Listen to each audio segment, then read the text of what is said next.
Salam organik dan lestari, selamat datang di YouTube channel EM Indonesia.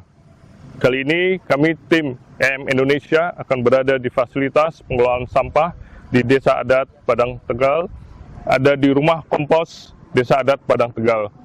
Mari kita lanjutkan untuk melihat ke dalam bagaimana penggunaan pengelolaan sampah menggunakan teknologi EM.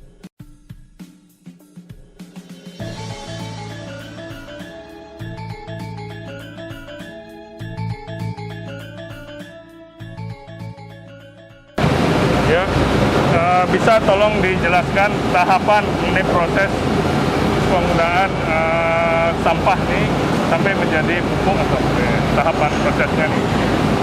Baik, terima kasih. Selamat datang di rumah kompos Desa Adat Padang Tegal. Jadi proses pengolahan sampah organik di rumah kompos itu dimulai dari sumbernya. Yang pertama adalah dari warga ataupun dari usaha di sekitaran Desa Adat Padang Tegal. Jadi sampah yang diangkut di rumah kompos setiap harinya itu datang sudah terpilah. Seperti yang saat ini kita lihat, untuk paginya kita ada pengangkutan pengolahan sampah organik, di mana pengangkutannya adalah khusus untuk organik saja. Jadi tim kami ada tim organik namanya, mereka berangkat keluar dari rumah kompos untuk mengangkut sampah organik yang sudah terpilah.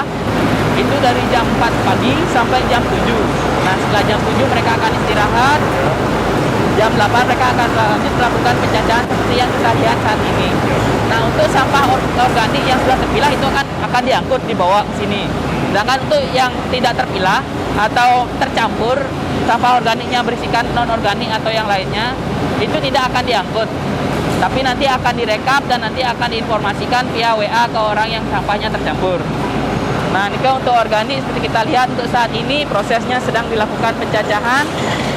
Jadi setiap harinya untuk di masa pandemi rumah kompos mengangkut 2 truk sampah organik setiap hari yang akan langsung diproses seperti yang kita lihat saat ini. Setelah proses pencacahan, nanti sampah yang organik yang sudah tercacah nanti akan dibawa ke bak pengomposan. Oh, ya. Di mana di bak pengomposan itu sudah terisi dengan segitiga yang terbuat dari bambu untuk aerasi, dan juga ada penyemprotan menggunakan bioaktivator yang dimana bioaktivator itu sendiri biakan dari E4 dan bahan-bahan yang lainnya. Ini sudah mulai berdiri sejak kapan ini? Rumah kompos berdiri sudah sejak tahun 2012. Kita beroperasi dulu dari 2012 sampai 2019 pertengahan di dekat Semanggi Forest. Ya. Itu kita ada lahan 6 are.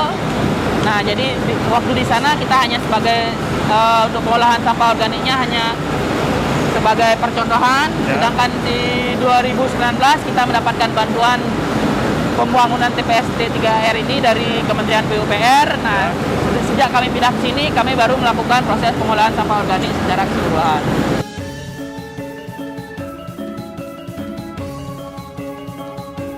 Mulai dipilah, dicacah, terus kemudian ada beberapa petugas membawa tong-tong ke. Nah, terus itu kemudian selanjutnya kemana? Nah, setelah dicacah, jadi nanti akan tong-tong yang sudah dicacah nanti akan dibawa ke bak pengomposan seperti ini, Ki. Ya. Jadi kita ada 61 bak pengomposan di rumah kompos. Bak ini ya, jumlahnya ya. Cuman yang kita pakai adalah 57. Ya. Karena 4 lagi posisinya tidak terlalu bagus. Ya. Nah, jadi mungkin bisa dilihat setiap baknya ini akan berisikan nomor. Jadi untuk prosesnya bukan berarti berurutan. Ya. Jadi setiap bak memiliki prosesnya sendiri. Jadi seperti beberapa bak ini sudah berumur 2 bulan 10 minggu sampai 8 minggu. Yang kebetulan yang ini 8 minggu, yang sebelahnya 10 minggu. Dan yang di sebelah sana yang baru diisi ada sekitar 1 mingguan. Ini tujuannya untuk aerasi ya, supaya tidak terjadi proses pembusukan. Ya, jadi kita ada, karena proses pengomposan itu kan harus pembalikan untuk meratakan suhunya. Ya. Tapi dengan volume bak yang sebesar ini. Tinggi berapa nih? Kalau untuk tinggi ini sekitar 1,5 meter. Ya. Untuk panjangnya 1,6 dan lebarnya 1,6 dan panjangnya 2 sampai 3 meter. Ini volumenya 8,7 kubik. Ya. Nah, jadi di sini kita ada pipa yang di bawahnya nanti ada segitiga bambu. Ya. Dan juga pipa untuk aerasi udara yang nanti akan disambungkan dengan blower di sebelah sana. Jadi udara terus masuk sini ya, supaya tidak panas, temperatur bisa ditekan. Ya. Karena kita tidak bisa melakukan pembalikan, makanya kita siasati dengan pemberian segitiga untuk aerasi dan juga pipa seperti ini. Tapi kalau memang cari yang lebih bagus, memang yang terbaik adalah pembalikan. Ya. Tapi kita sempat coba untuk pembalikan, untuk satu bak niki memakan waktu 3 hari untuk dibalik ke bak sebelahnya. Jadi kita rasa hal ini terlalu berat. Ya. Nah, mungkin nanti kalau ada bantuan seperti alat pembalik atau alat berat, itu akan jadi lebih mudah. Ya, kita lihat selanjutnya.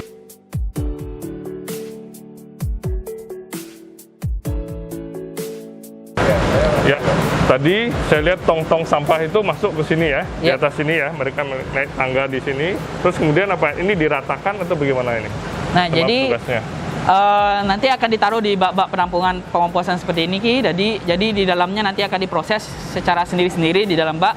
Jadi sampah organik nanti Ya. akan diisi sesuai setinggi ini. Jadi Ya. setiap kita bagi jadi 4 lapis untuk pemberian sampah organik. Ya, ini ya. Ya, Ah. jadi setiap ketinggian 25 sampai 30 cm Ya. itu akan disemprotkan dengan bioaktivator sebagai untuk penambah E4 mikroorganisme. ya, bioaktivator Ya, E4 salah satu bahan bioaktivator kami dari E4. Ya. Jadi bisa dilihat ini kemudian baru diisi dari kemarin dan sampai hari ini. Bedanya kalau tidak menggunakan biofaktor E4 sama menggunakan apa nih? Jadi kalau kita tidak pakai, dulu Ya. kita memang tidak pakai, mungkin prosesnya agak berlebih lama. Ya. Tapi dengan pemakaian E4, jadi kita ingin ada penambahan mikroorganisme yang bekerja di dalamnya sehingga prosesnya menjadi semakin lebih cepat.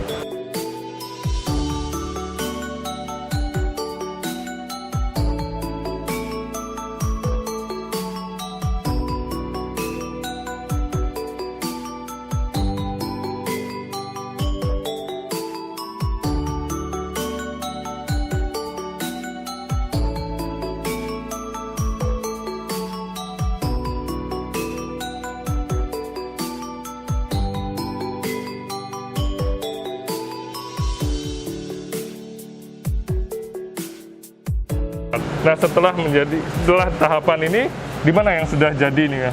Nah, jadi yang sudah nih, jadi dan yang sudah dipanen kebetulan di sebelah kita. Ya. Ini bak-bak yang sudah dipanen nanti. Nah, jadi mungkin terlihat, oh ini masih ukuran besar. Nah, Ya. itu salah satu permasalahan dari kami. Ya. Jadi kami belum untuk mesin cacah yang kami gunakan, untuk pencacahannya belum bisa maksimal. Artinya untuk pencacahan yang bagus adalah hasil cacahannya itu berukuran 0,1 sampai 3 cm. Cuman untuk pencacah kami baru bisa mencacah dari 3 cm sampai 10 cm. Jadi nanti bahannya ini kan dimasukkan ke dalam mesin pengayak, mungkin bisa dilihat sebelah sana. Jadi nanti akan diayak, nanti akan menghasilkan kompos menjadi 2 jenis, yaitu kompos halus dan kompos kasar.